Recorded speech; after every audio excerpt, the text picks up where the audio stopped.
Selamun aleyküm. Aleykümselam. Sayın arkadaşlar hepiniz hoş geldiniz. Sağ olun. Hoş geldiniz. Yüksekova ilçemiz 3 sene önce Cumhurbaşkanımız teklif yapmıştı il yapmaya. Biz de istemedik Hakkari ilçe olsun veya belde olsun. Hem Hakkari il olsun hem Yüksekova il olsun. Biz bu ricada bulunmuşuz Sayın Cumhurbaşkanımıza. Geçen senede, evvelki senede bu ricada bulunmuştuk. Derecik, Şemdinli, Yüksekova kanaat önderleri hep buraya toplanmış. Biz Sayın Cumhurbaşkanımızdan bir randevu istemek. Bizim büyük dertlerimiz var.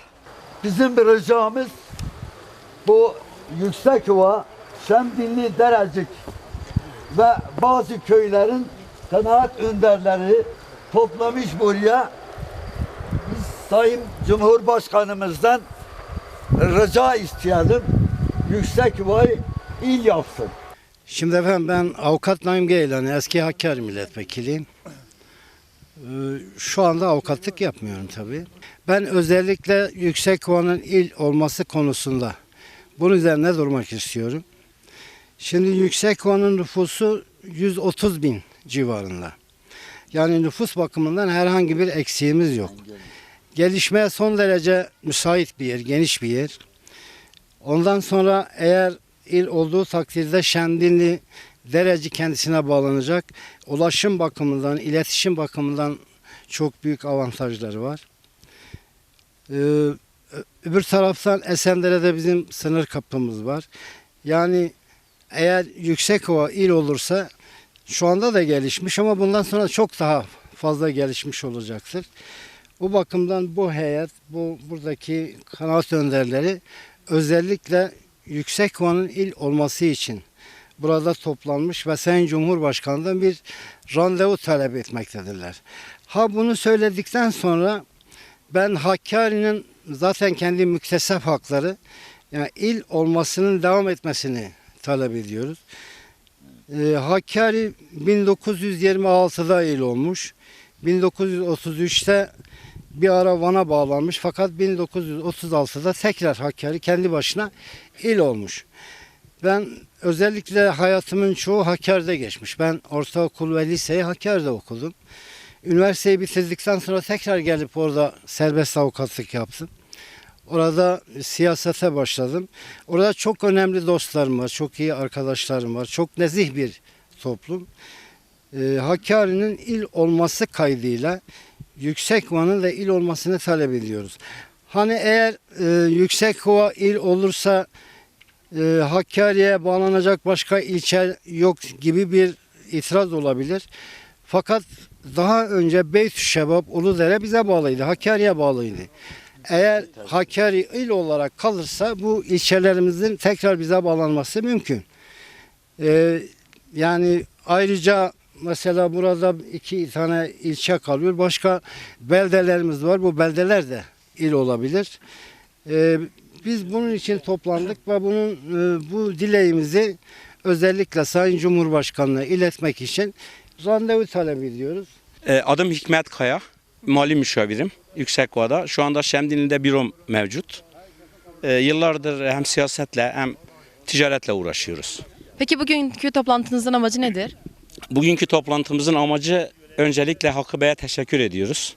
Bizi buraya topladığı için. Sayın iki vekilimizin dile getirdiği gibi, Sayın Geylani ve Sayın Tören'in dile getirdiği gibi yıllardır biz Yüksekova'nın il olmasını özlemle bekliyoruz. Hakkari bölgeye çok uzak. Derece'ye 200 kilometre, Şemdinli'ye 130 kilometre, Yüksekova'ya 80 kilometre. İnsanların sadece bir evrak için Hakkari'ye gitmesi çok yanlış bir olay. Hakkari il olarak kalır mı kalmaz mı o bizim takdirimizde olan bir olay değil. Sayın Cumhurbaşkanımız, hükümetimiz il olarak da bırakabilir, ilçe de yapabilir. Bizim o konuda bir fikir yürütmemiz söz konusu değil. Biz ilçe olmasını istemiyoruz. Ama biz bu konuda dayatmacı da olmayacağız. Çünkü hükümet bildiğini yapacak. Bunun dışında çok ciddi sorunlarımız var. 1980'li yıllarda Şemdinli alanda çok büyük bir ticaret yapılıyordu. Serbest ticaret yapılıyordu Sayın Özal döneminde. O zaman Sayın Geylani de il başkanı ve milletvekiliydi. Anavatan Partisi'nin o dönemde insanlara çok büyük hizmeti oldu. Sayın Özal o zaman şöyle bir ifade kullandı. Uyuşturucu, silah kaçakçılığı ve yasak mallar hariç insanlar her türlü ticareti yapsın. Bırakın insanlar para kazansın. Ama biz bugün bakıyoruz alanda çıt yok. Ticaret bitmiş. Şemdinli ekonomisi şu anda çökmüş durumda. Derecik'te Umurlu sınır kapısı var Irak'a. O kapı açılırsa veya başka bir yerde açılırsa Derecik'te canlanır. Yüksekova'da Esendere sınır kapısı var. Sınır kapısı 1. sınıf kategoriye girdi. A sınıf kapı oldu. Ama ciddi bir ticaret yok. Sınır ticareti şu anda engellenmiş vaziyette. Orada bir olumsuzluk daha var. Orası serbest bölge olabilir. Neden? Çünkü Urmiye 2 milyon üzerinde bir nüfusa sahip. Hatta köyleriyle beraber 4 milyon civarında. Çok yakınımızda Van kadar bize mesafede Tebriz ili var. O da 4 milyon 5 milyon civarında. Eğer Yüksekova Esendere Gümrük Kapısı'nda ciddi bir ticaret olursa Türkiye ile İran arasında Yüksekova'yı bırakın bir tarafa İstanbul'a kadar bile insanları doyuracak bir potansiyel var. Ben de sık sık İran'a gidiyorum. Tahran'a, Tebriz'e, Urmiye'ye, Muhabat'a her tarafa gittik, geldik. Hükümetimizle İran hükümeti iyi anlaşırsa, insanlara da biraz daha davranırlarsa böyle mesela İran yurt dışı çıkış harcını 220 bin tümene çıkardı. Türkiye'de 15 liradan 50 liraya çıkardı. Bu belki biraz etkiledi insanların gelip gitmesini. Biz diyoruz ki iki hükümet de esnek davransın. Bu konuda bence Özal dönemi örnek alınabilir. Yani Özal dönemi örnek alınırsa Yüksekova'da işsizlik de biter. İşsizlik de biter. Ekonomi canlanır. O Hakkı Bey'in bahsettiği Dilimli Barajı, havaalanı meselesi, diğer konular hepsi ikinci planda. Onlar çok kolay çözülür. Yüksekova il olduğu gün ne Şemdinli'nin ne Derecik'in ne Yüksekova'nın hiçbir sorunu kalmaz. Bizim tek talebimiz Yüksekova'mız bir an önce il olsun. 30 yıldır biz bu mücadeleyi veriyoruz. Bu yeni bir mücadele değil. Biz daha önceki hükümetlere de talepte bulunduk. Dosyalar verdik. Demirel hükümeti dönemi, diğer dönemler, Özal dönemi, bütün dönemlerde Naim Bey bazı konulara şahittir. Hakkı Bey de bazı konulara şahittir. Fakat nedense geciktirildi. Bugünkü geciktirilmenin mantığını da anlamıyoruz. Yani neden? Mesela 2016 yılında il yapılacaktı. Hatta yasa tasarısı geldi. Meclise geldi. Gece yarısı bir karar değişikliği oldu. Ona da bir şey demiyoruz. Ama tek talebimiz şudur. Biz Hakkari'leri seviyoruz. Hakkari'de büyüdük ama bir evrak için, bir kağıt için günlerce Hakkari'ye gitmemiz, insanların böyle yollarda sürülmesi, trafik riski var. Hakkari yolu çok kötü. Ulaşımı çok zor. İnsanlar bizi Hakkari'den kurtarsınlar. Biz Yüksekova'nın il olmasını istiyoruz. Teşekkür ederiz. Sağ olun. Hakkı Töre Şemdinli'den. Bugünkü toplantınızın amacı nedir? Bugünkü toplantımız ilçelerimiz Derecik ve Şemdinli Yüksekova. Buraya toplanmış Esendere köyler dahil bu millet toplanmış yüksek bir ricada bulunalım. Cumhurbaşkanımızdan bir randevu istiyoruz. Bu millet bir randevu istiyor. Yüksekova bir an önce il olsun. Bu birinci isteğimiz. İkincisi Dilimli Barajı Yüksekova sulama barajıdır. Kalkmışlar 200 sene önce bazı milletvekili kimse yokmuş. Bunu içme suyuna çevirmişler. Bu barajın üzerindeki köyler en az 10 veya 11 mezra köy var. Bu barajın üstündeki pislik, hatta septik pislikleri de bu barajın içine gidiyor. Bu Yüksekova milleti hep gözüyle görüyor. Muhtarlar kabul etmiyor. Diyor ki biz bu suyu devlet ne kadar, hükümet ne kadar sarfiyat yaparsa yapsın, yazıktır. Biz istemiyoruz. Bu eritmedir, bilmem süzmedir, bilmem nedir. Biz bu suyu istemiyoruz. Dağlardaki, pınardaki çıkan çaylar, büyük sular ta Irak, Musul'a kadar gidiyor. Biz o sudan istiyoruz köylerimize ve ilçemize o suyun getirilmesi. Dilimli Barajı 99'da etüt yapılmış, kanal etütleri çekilmiştir. O kanalların bir an önce yapılması Yüksekova Ovası tamamen sulandırıyor ve Yüksekova'da şeker pancarı da yetişir. Hayvancılık zaten var, daha gelişecek hayvancılık. Ama en önemli bir şeker fabrikası da tabii yapılır. Şeker pancarı ekilir. Biz bu ricada bulunuyoruz. Sayın Cumhurbaşkanımız mümkün mertebe bir heyetimize bir randevu hangi haftada hangi günde müsait olunca kendi il teşkilatı veya ilçe teşkilatlarına bildirsin.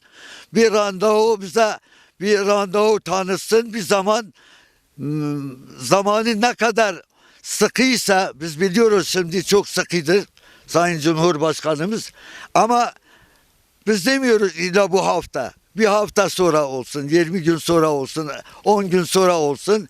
Müsait olunca bir heyeti istesin bu 3 ilçeden. Biz bu noksanlıkları dile getirelim.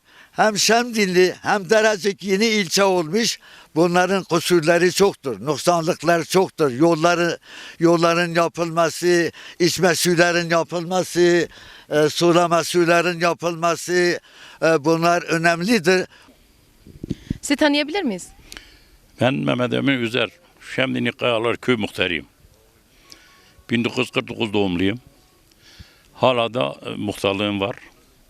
Yalnız bu programı yönlendirene de teşekkür ederiz. Öncesinde de ve yapana da. Bu Hakkı Bey'in dediklerine katılıyoruz. Hepimiz Yüksekova ilin olmasını istiyoruz.